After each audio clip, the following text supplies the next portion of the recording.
Cloning in Hollywood films and CGI gone wild. I'm just making this video to bring to your awareness a couple movies that you may be interested in looking at. So on this first slide, we have The Congress and Transcendence, along with Tron and Tron Legacy. Now, these movies were not about human cloning, but scanning a person into a system in order to reproduce the likeness. Now, 3 of the 4 are popular, but The Congress has fallen under the radar of a lot of people. The premise of this movie is fantastic.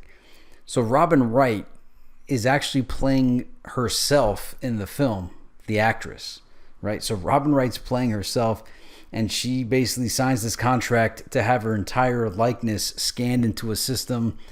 She reads a bunch of words into the computer, and it's very similar to what Johnny Depp did in Transcendence in order to digitally reproduce Robin Wright and Johnny Depp in these films. This is presented to the viewer as if it's really happening, and you wonder if it actually is happening. Are the people and the celebrities you see, are they actually real? And what Hollywood used Robin Wright's digital likeness for was to create films that throughout her career she refused to do, but the film studios wanted her to be in, so they can make it appear as if she's in any film that they want. And this is going to play in later on in this video. And as I said, the same techniques of reading like these specific set of words, which through these words the entire English language can be reproduced, happen in Transcendence. And then Tron, the original film Tron, even though most people think of the cheesy 3D, which at the time was pretty groundbreaking, a lot of the storyline to Tron was interesting, dealing with the user versus the system, which I think was called Master Control. And a lot of metaphorical realities in there, plus the scanning into the system was quite interesting. Tron Legacy just kind of built upon that. There were some neat aspects of Tron Legacy as well. Are the people real? And this is building on that previous slide where I said this would come into full circle here. So the film Simone, Sim 1, was a much slept upon film that should be re-examined by today's society. In the film, Al Pacino's in it. He's playing, to me, I believe he's playing Ray Kurzweil, the real life Ray Kurzweil. And he creates Simone, this, it's not even AI, yeah, it's like an AI avatar, like model, superstar, singer or something. And the whole world believes she's real, but she's just a digital avatar. And the reason why I think it's based on Ray Kurzweil is Ray Kurzweil in real life created a digitally artificially intelligent avatar named Ramona. Simone, Ramona. And if you want to talk predictive programming, I don't know how this is not part of the question asking. When we see things on TV, no one ever references Simone, Sim 1. The movie was saying, hey, look, we have created artificial people on camera. They're not real. They don't physically exist, but you think they do. And so sometimes when I'm always thinking of Sim 1, Simone, whenever I see television. I'm like, man, I've never seen these people in real life. Are they real? And plus, Ray Kurzweil, he's not celebrated enough. He said, and this was like 10 to 15 years ago, he said that in 5 years, he wanted it so that people wouldn't be able to differentiate between what is real and what is artificial. And he said this way longer than 5 years ago. So at this point, if we're living in his world, we should have encountered many things that are not as real as we thought they were. If you don't know who Ray Kurzweil is, my goodness, this guy is phenomenal. Many people despise him or are in fear of him, and many others worship and love him. I'm totally enthralled with Ray Kurzweil. I love transhumanism. I know most people despise transhumanism because the religion tells them to. Hey, I love technology. I'm all for technology. I'm all for expanding upon the human being. If you're not, that's fine. But hey, I'm in IT, so I like that stuff. But Ray Kurzweil's inventions have transformed society. He made advancements on virtual reality. He invented the Kurzweil synthesizer keyboard. So whenever you play a keyboard or have sound effects that you play with keyboard notes that represent other instruments or other sounds, that's Ray Kurzweil. He invented hearing for the deaf, vision for the blind, aspects of OCR technology, and the list goes on. Much advancements in AI, possibly neural networks. Again, if you haven't heard of Ray Kurzweil, you gotta look this guy up, learn about him, see his contributions to mankind. He's very far out what he wants to do with the tech. He's trying to live forever. He takes like 1,000 pills a day to reprogram his genome or his genetics or his internal makeup. I don't think he's gonna make it, but at least he's being the guinea pig on himself. And I hope he does make it, but it's not looking so good for him. But nonetheless, he's doing the work. He's advancing mankind, in my opinion. Oh, and another thing about Simone, the director is Andrew Nicole. Now, Andrew Nicole directed The Truman Show, Lord of War, Gattaca, and In Time. These are 4 groundbreaking, monumental films. Especially Truman Show, especially In Time, which is like a metaphor for the Federal Reserve and inflation. And obviously Gattaca with ATCG, the DNA strands, and Lord of War. Andrew Nicole takes his filmmaking seriously.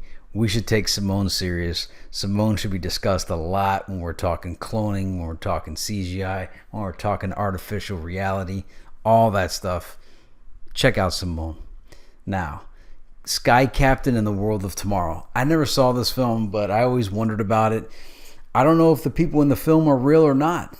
So this film like fulfilled the Kurzweil dream. Angelina Jolie's in it. And I'm not sure if that was really her acting or if it was a computer generated version of her. I'm sure I could look it up, but that's an example of the lines between reality and digitality are combined. The Final Fantasy film, those were all artificial digital CGI, but it was a pretty good job for the time period. And it was really like at the time it was like, man, these almost look like real people. And then Rogue One, this is the most famous one at this time right now for having CGI people. I didn't even realize Grand Moff Tarkin was CGI until I saw Princess Leia at the end, and then I was told some of the starfighter pilots were also CGI.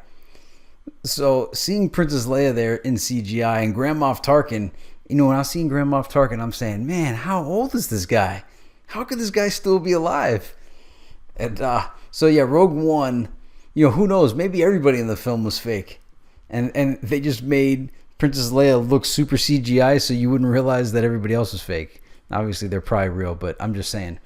And then we have Westworld, and in Westworld, Anthony Hopkins, there's a couple scenes of him where they like age regressed him and he looks really young. So they're getting to the point now where Ray Kurzweil predicted where we won't be able to discern what is CGI and what is real. And don't forget about the Tupac hologram, the Eazy-E hologram, the Michael Jackson hologram, the Old Dirty Bastard hologram.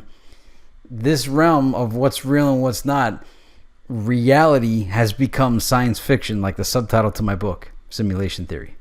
And if you haven't seen Westworld, holy cow, this is by far, like this may take Matrix out of the first spot. Westworld has you ask so many questions about reality, about mankind. Are we robots? Are we being controlled? Are they putting voices in our head? Westworld is phenomenal. Westworld, if you haven't seen it, see this before you see Sim 1.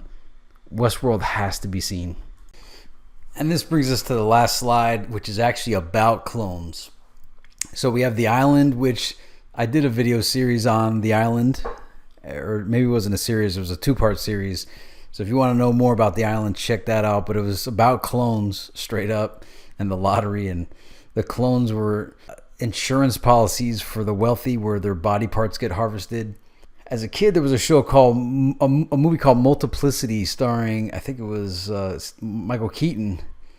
And, you know, it's weird. I remember it as a kid, concepts like cloning and crossing animals, like a pig and an elephant, stuff like that. That was like a common, normal thing to make jokes about. Like, what do you call an elephant and a pig? Blah, blah, blah. And this idea of crossing species and performing all this bioengineering was commonplace.